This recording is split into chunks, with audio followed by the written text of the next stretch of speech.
Hi, Yuna. Hi, Donna. It's Bugacombe Komobu. Back with another bedtime story, again from Through the Looking Glass and What Alice Found There, by Lewis Carroll. Chapter 6 is about a famous old fairy tale that I'm sure you've heard of. The one and only Humpty Dumpty. In fact, that's the name of the chapter. So let's begin for tonight. However, the egg only got larger and larger, and more human. When she had come within a few yards of it, she saw that it had eyes and a nose and mouth, and when she had come close to it, she saw clearly that it was Humpty Dumpty himself. "It can't be anybody else," she said to herself. "I'm as certain of it as if his name were written all over his face."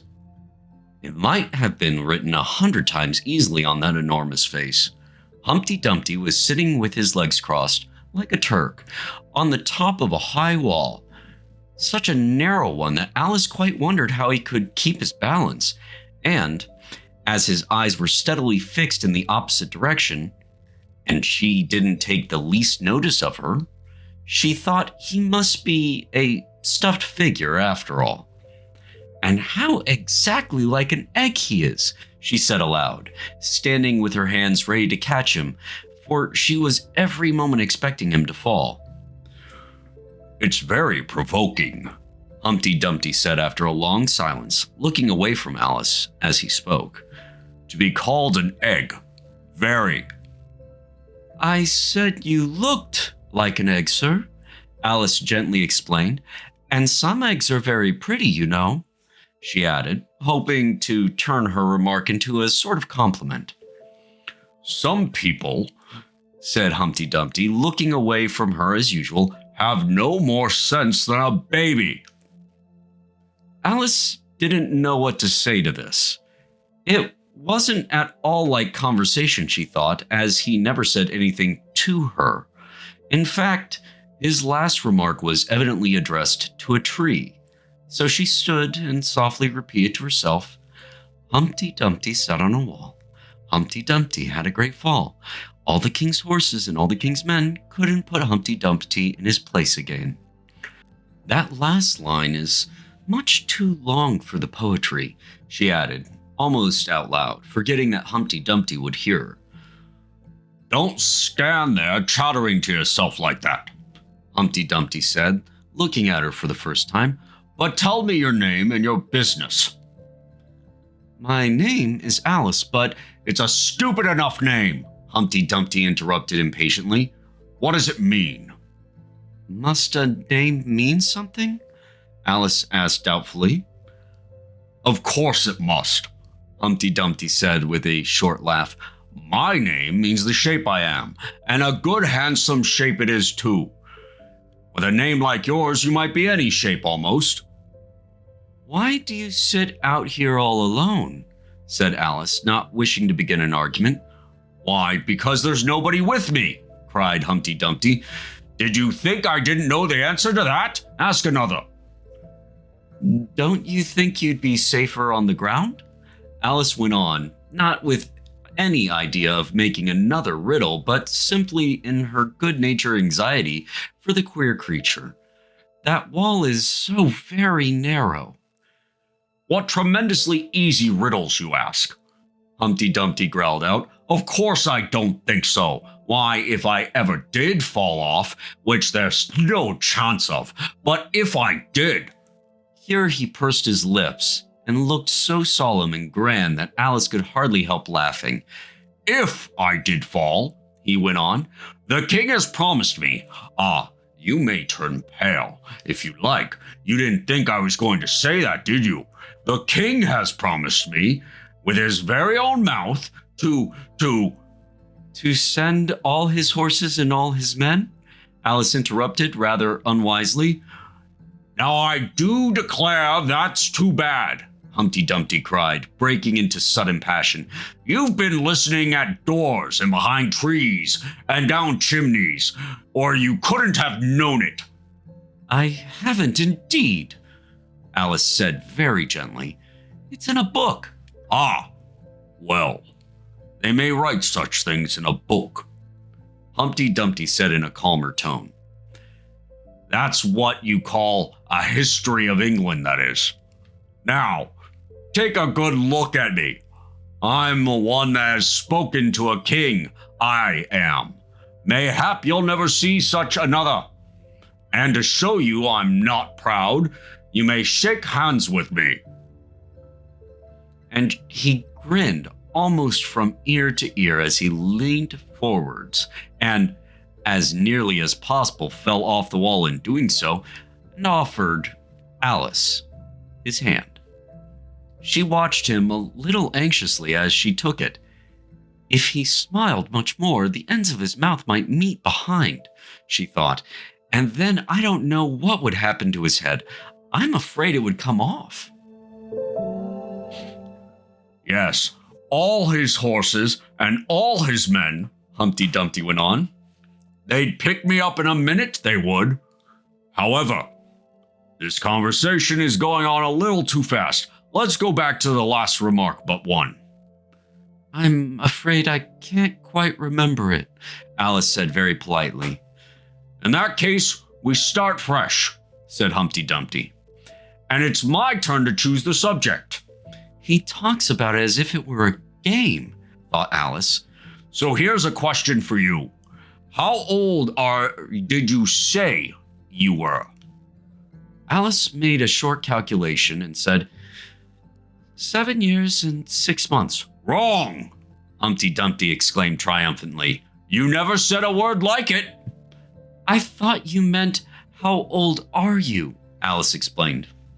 If I'd meant that, I have said it, said Humpty Dumpty. Alice didn't want to begin another argument, so she said nothing.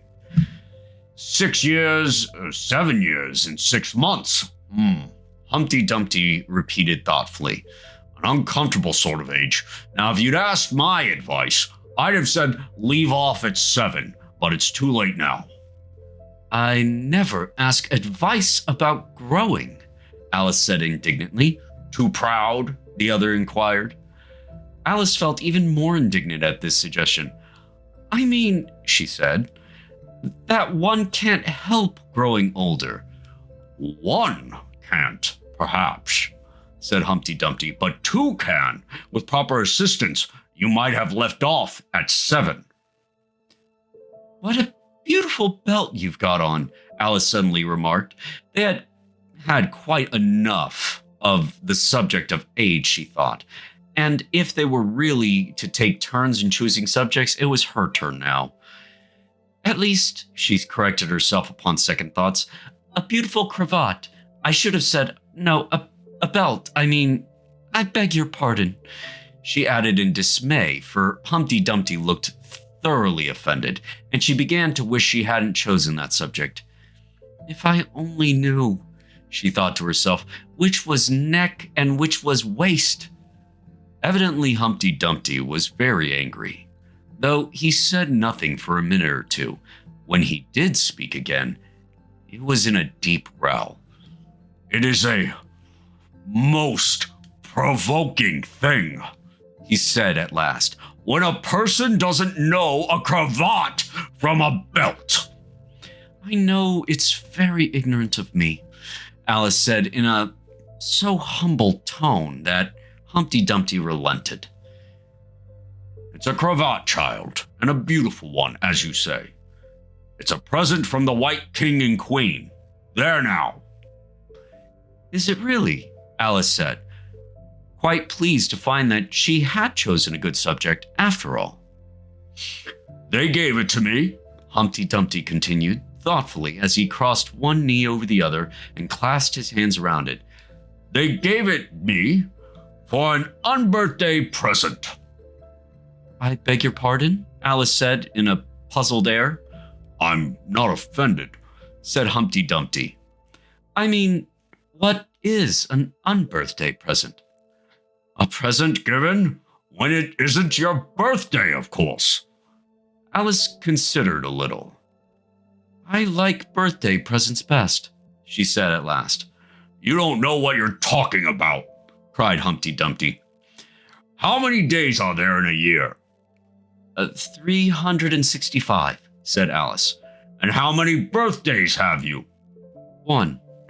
And if you take 1 from 365, what remains? 364, of course. Humpty Dumpty looked doubtful. I'd rather see that done on paper, he said. Alice couldn't help smiling as she took out her memorandum book and worked the sum for him. 365 over 1, 364. Humpty Dumpty took the book and looked at it carefully. That seems to be done right, he began. You're holding it upside down, Alice interrupted. To be sure I was, Humpty Dumpty said gaily as she turned it around for him. I thought it looked a little queer. As I was saying, that seems to be done right. Though I haven't time to look it over thoroughly just now. And that shows that there are 364 days in which you might get unbirthday presents. Certainly, said Alice. And only 1 for birthday presents, you know. There's glory for you. I don't know what you mean by glory, Alice said. Humpty Dumpty smiled contemptuously. Of course you don't, till I tell you. I mean, there's a nice knockdown argument for you. But glory doesn't mean a nice knockdown argument, Alice objected. When I use the word, Humpty Dumpty said in a rather scornful tone, it means just what I choose it to mean, neither more nor less. The question is, said Alice, whether you can make words to mean so many different things. The question is, said Humpty Dumpty, which is to be master? That's all. Alice was too much puzzled to say anything. So after a minute of Humpty Dumpty began again. They've a temper, some of them, particularly verbs. They're the proudest. Adjectives you can do anything with, but not verbs. However, I can manage the whole lot of them. Impenetrability. That's what I say. Would you tell me, please? Alice said. What that means? Now you talk like a reasonable child, said Humpty Dumpty, looking very much pleased. I meant by impenetrability that we've had enough of that subject, and it would be just as well if you'd mention what you mean to do next, as I suppose you don't mean to stop here all the rest of your life. That's a great deal to make one word mean, Alice said in a thoughtful tone. When I make a word do a lot of work like that, said Humpty Dumpty, I always pay it extra. Oh, said Alice. She was too much puzzled to make any other remark. You should see 'em come round me of a Saturday night, Humpty Dumpty went on, wagging his head gravely from side to side. Or to get their wages, you know. Alice didn't venture to ask what he paid them with, and so, you see, I can't tell you. You seem very clever at explaining words, sir, said Alice. Would you kindly tell me the meaning of the poem called Jabberwocky? Let's hear it, said Humpty Dumpty. I can explain all the poems that were ever invented, and a good many that haven't been invented just yet. This sounded very hopeful, so Alice repeated the first verse. 'Twas brillig and the slithy toads did gyre and gimble in the wabe. All mimsy were the borogoves, and the momraths outgrabe. That's enough to begin with, Humpty Dumpty interrupted. There are plenty of hard words there. Brillig means 4 o'clock in the afternoon, the time when you begin broiling things for dinner. That'll do very well, said Alice. And slithy? Well, slithy means lithe and slimy. Lithe is the same adjective as active. You see, it's a portmanteau. There are 2 meanings packed up into one more word. I see it now, Alice remarked thoughtfully. And what are toves? Well, toves are something like badgers. There's something like lizards. And there's something like corkscrews. They must be very curious-looking creatures. They are that, said Humpty Dumpty. Also, they make their nests under sundials. Also, they live on cheese. And what's the gyre and the to gimbal?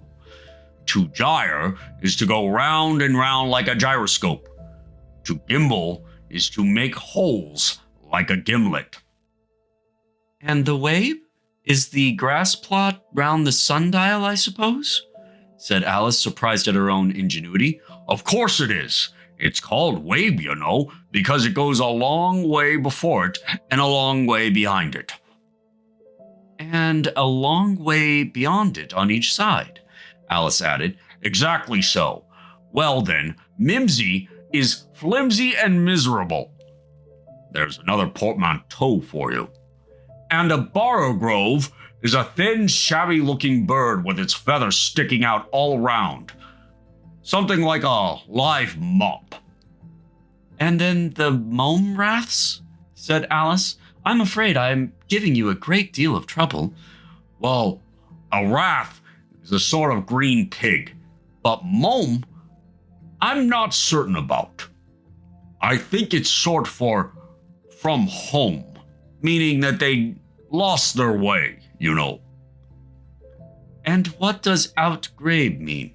Well, outgraving is something between bellowing and whistling, with a kind of sneeze in the middle. However, you'll hear it done, maybe, down in the wood yonder, and once you've heard it, you'll be quite content. Who's been repeating all that hard stuff to you? I read it in a book, said Alice, but I had some poetry repeated to me, much easier than that, by Tweedledee, I think it was. As to poetry, you know, said Humpty Dumpty, stretching out one of his great hands. I can repeat poetry as well as other folk if it comes to that. Oh, it needn't come to that, Alice hastily said, hoping to keep him from beginning. The piece I'm going to repeat, he went on without noticing her remark, was written entirely for your amusement. Alice felt that in that case she really ought to listen to it, so she sat down and said, "Thank you," rather sadly. In winter, when the fields are white, I sing this song for your delight. Only I don't sing it, he added as an explanation. I see you don't, said Alice. If you can see whether I'm singing or not, you've sharper eyes than most, Humpty Dumpty remarked as severely. Alice was silent.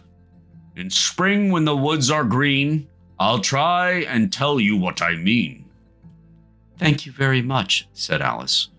In summer, when the days are long, perhaps you'll understand the song. In autumn, when the leaves are brown, take pen and ink and write it down. I will, if I can remember it so long, said Alice.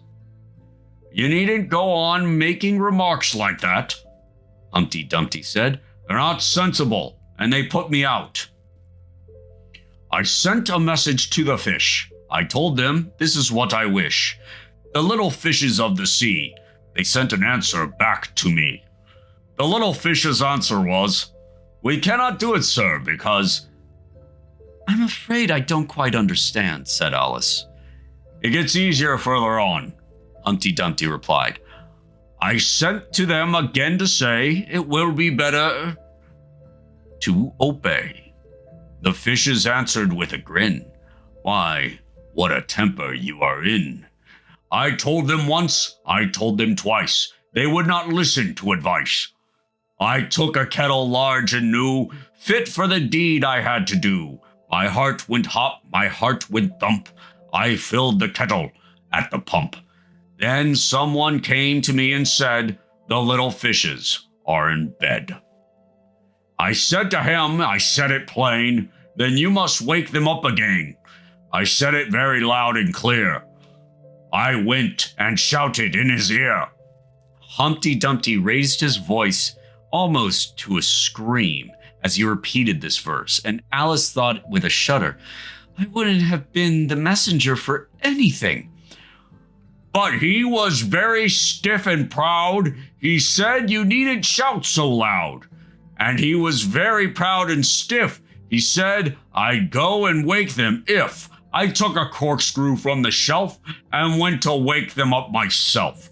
And when I found the door was locked, I pulled and pushed and kicked and knocked. And when I found the door was shut, I tried to turn the handle, but... There was a long pause. Is that all? Alice timidly asked. That's all, said Humpty Dumpty. Goodbye.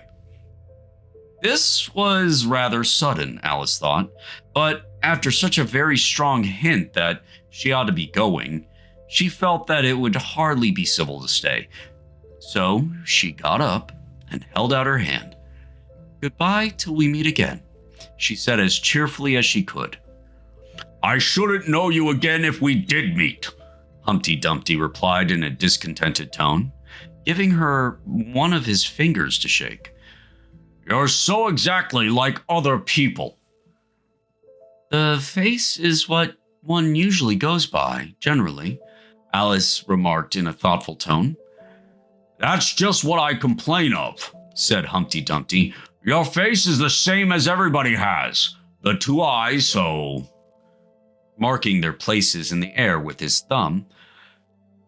The nose in the middle, mouth under, it's always the same. Now, if you had the two eyes on the same side of the nose, for instance, or the mouth at the top, that would be some help. It wouldn't look nice, Alice objected, but Humpty Dumpty only shut his eyes and said, Wait till you've tried. Alice waited a minute to see if he would speak again, but as he never opened his eyes or took any further notice of her, she said, Goodbye, once more. And getting no answer to this, she quietly walked away. But she couldn't help saying to herself as she went, Of all the unsatisfactory, she repeated this word aloud, as it was a great comfort to have such a long word to say. Of all the unsatisfactory people I ever met. She never finished the sentence, for at this moment, a heavy crash shook the forest from end to end. Well, that should be enough for this evening. Good night, Donna. Good night, Una. Just remember, we love you, we miss you, and we can't wait to see you soon.